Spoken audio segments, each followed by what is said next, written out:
Hello and welcome to the special edition video. Today we're going to be looking at almost all of our military collection right here. It's very extensive and mostly covers World War I, II, and the Korean War with a bit of Cold War artifacts as well. To start off, let's look at our World War I collection right here. Or actually before that, we'll look at the oldest one we have today, which is this infantry training manual from Britain from 1905. It wasn't used during World War I, but it shows pre-World War I tactics, which is pretty interesting to look at to see what was going on back then with the British Army, which was the best in the world. We also have another pre-World War I artifact, which is this 1912 Russian banknote for 500 rubles.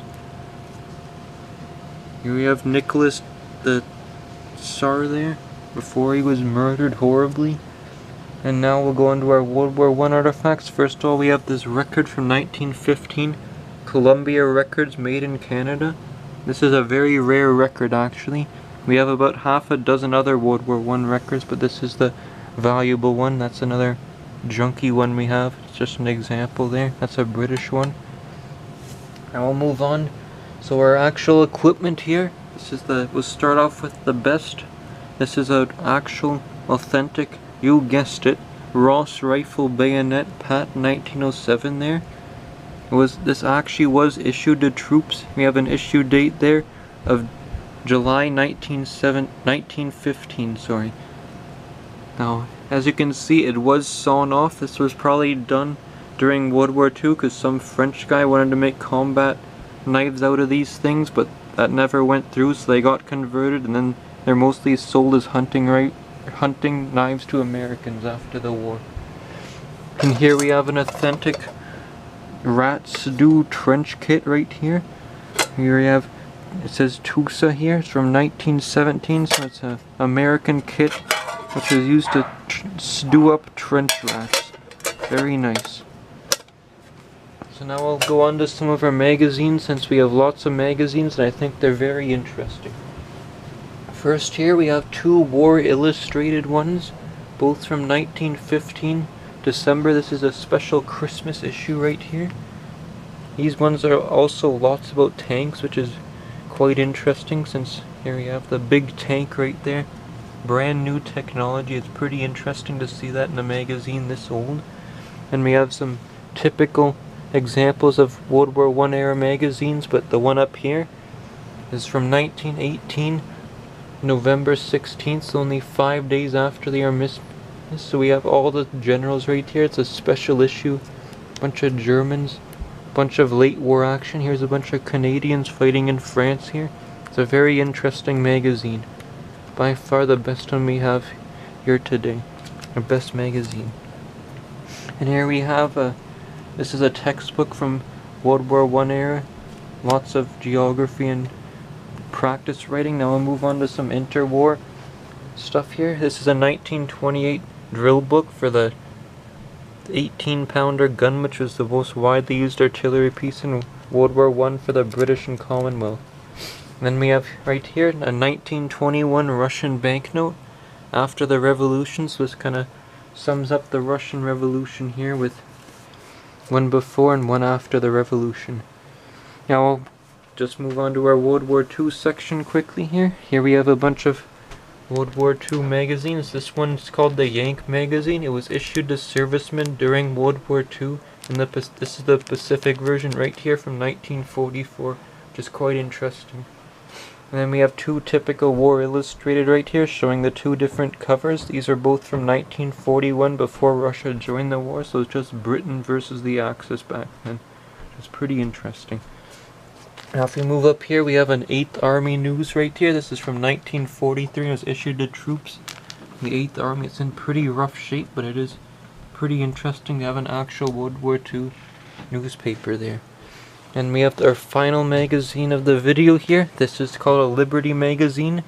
I think it was a woman's magazine issued to the home front. And here we have a victory quiz. This one I thought was pretty funny, because it was 12 questions, and every time we chose the one that made Canada look the best, and we got 10 right.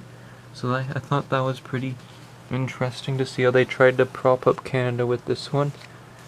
And then we'll go on to our actual World War II field guides here. We have 5 of them in a row right here. First we have the bayonet one, which is in great shape. And we have a mine clearing guide here. This one specifically told don't let this fall into enemy hands, so it's a very high priority booklet, top secret.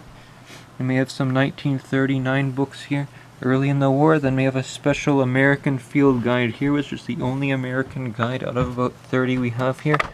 This one was right before Pearl Harbor in February 1941, so it's interesting to see pre-Pearl Harbor tactics and equipment right here.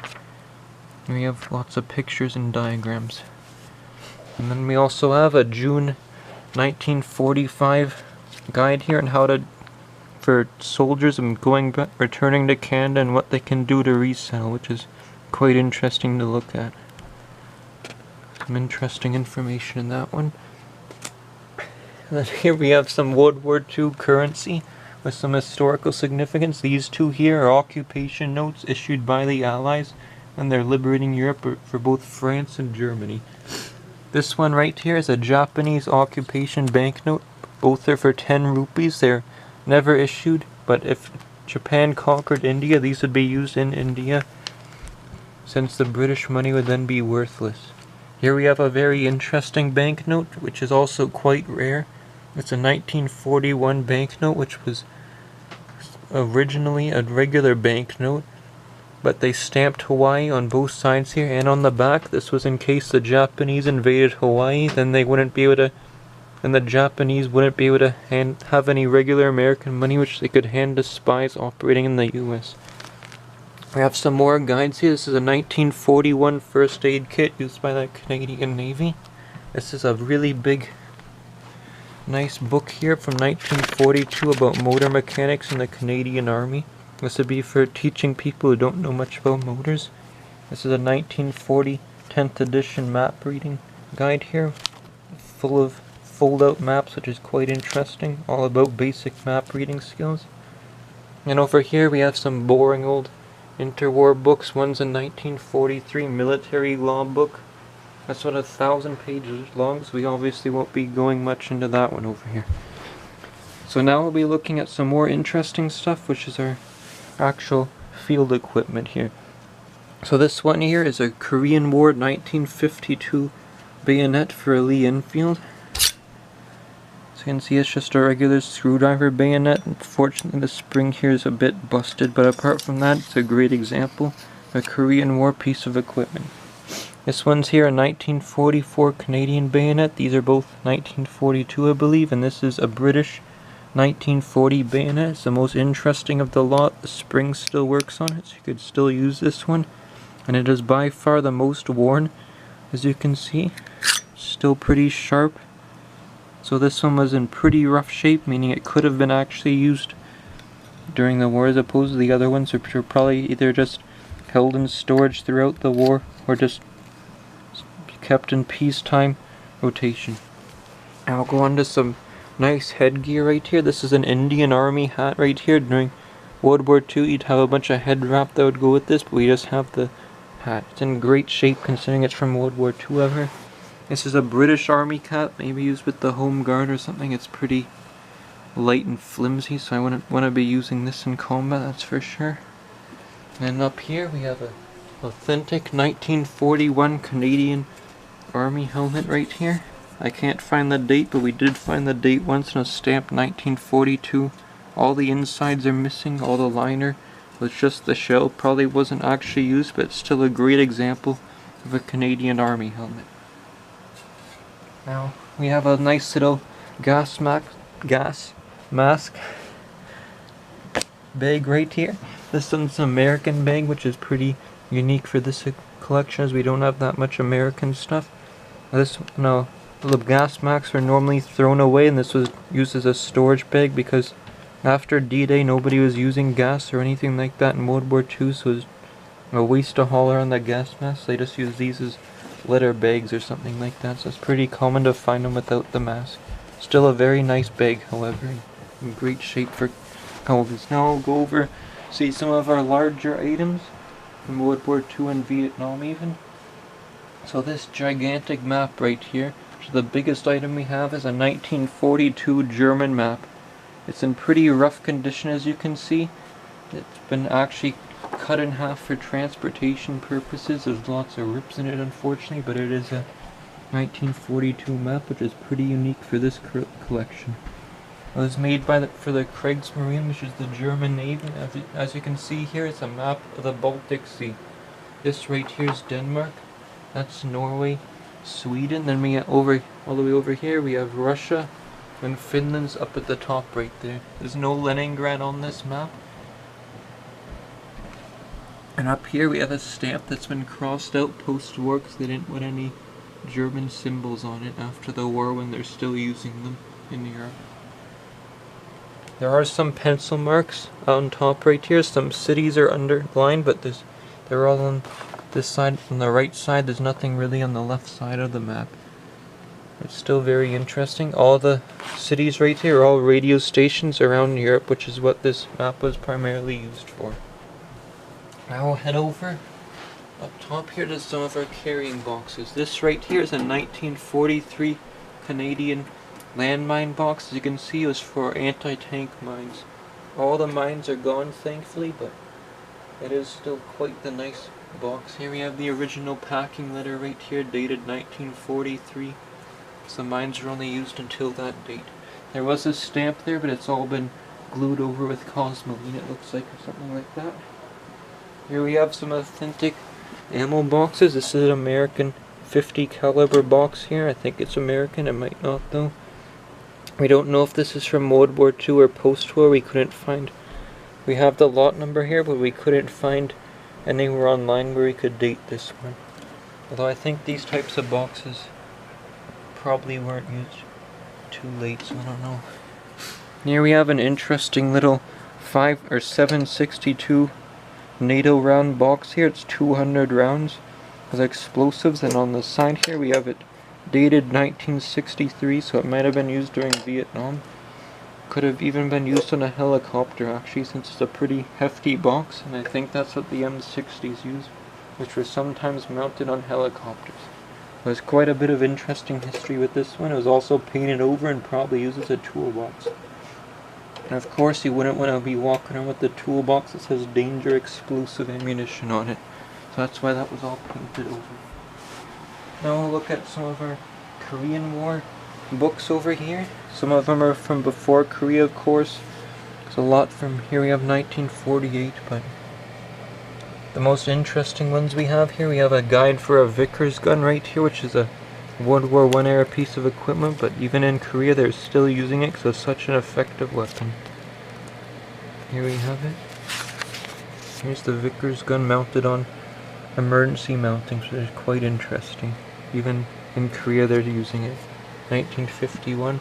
And here we have a sniping manual, which is another rare Korean War manual to have. All about sniping with the Enfield rifle, which is once again World War I piece of equipment still being used in as late as Korea in the 1960s really. Here we have a lot of manuals here for anti-aircraft artillery belonging to the 51st Light Anti-Aircraft Regiment, which was never in Korea, but they're still training to use guns, and I believe they're still active today. We also have a guide here for the Bren gun, which has a whole amendment package here at the beginning of it for corrections made during the Korean War.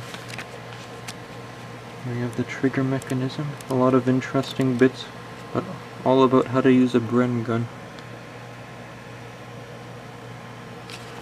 And here we have this big guide right here about military science. This one's quite interesting. It has a lot about armored warfare, a lot of penciling in about armored warfare. So this guy might have been part of a mobile infantry division or an armored regiment maybe. Lots of stuff about division composition here, which is pretty interesting to read. I think it's from 1948 and 49. This is the kind of strategies they were using back then. It was pretty interesting to see. Now I'll just head over this way and we'll have a look at our giant uniforms that I'm sure you're curious about. So this one right here is an authentic 1971 Logistics Service uniform with all 4 pieces. the helmet's missing from this set, but the original, here we have an original NATO badge which came with the uniform, which is actually a very rare thing to find with these. All the buttons are still intact. We have a logistics badges right here. These are very rare to find actually. So a lot of these badges from the Cold War are. We have the officer badges over here. This shirt's in pretty rough shape. I think it's gone moldy, but I don't know. Hopefully it's alright. So there's very nice Cold War artifacts right here, even if they're not from World War II or Korea. And we'll have a look at the last little bit here, which is all their Cold War equipment here. Here's a little book about atomic warfare. It's just a small book though, not too interesting. But still, just for the topic, it's interesting. Here's some general field guides here. This motor mechanics book is very similar to the World War II book we showed earlier. It's just in better condition. Still very interesting subject matter if you care about cars. Haven't read through it too much though. And here we have a very interesting one. A manual about conduct after capture. We got lots of information here about Korea. About communist tactics. So if you were captured by the Russians, you definitely want to read through this one first to see how they try to break you and turn you into one of those commies. Very interesting stuff, but this is pretty rough. So I believe that sums up the video. Hopefully you learned something new about this upcoming almost museum at this point of World War II and World War I collections. It's some very interesting stuff, I believe, and it should definitely be preserved for future generations. Thank you for listening and have a great day.